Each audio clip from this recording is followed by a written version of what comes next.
Alright, so jadi kita ada satu kes model Cooper DCBL, another Cooper DCBL. So jadi bila kita on, dia punya isu dia blinking kan. So jadi kita dah jumper. Okay, so ini adalah salah satu punca dia blinking. So dia jadi dekat meter korang, kalau korang tengok dia on off on off on off. So all the component tak functioning. So jadi kita akan fix dulu. Nanti kalau kita nak apa ni, dapatkan ketegangan yang asal. Let's do this. Alright guys, so selepas kita repair board ni, so kita akan check balik voltage yang ada dekat sini. Okay, so jadi kita akan tekan on. Okay, kalau tengok kosong saya tekan on. 1, 2, 3. Nampak tak?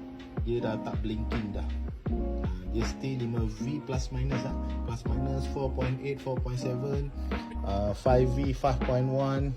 Itu normal voltage untuk 5V. So jadi board ni dah selesai lah. Nice. So jadi boleh collect ataupun kita boleh hantar semula dekat customer.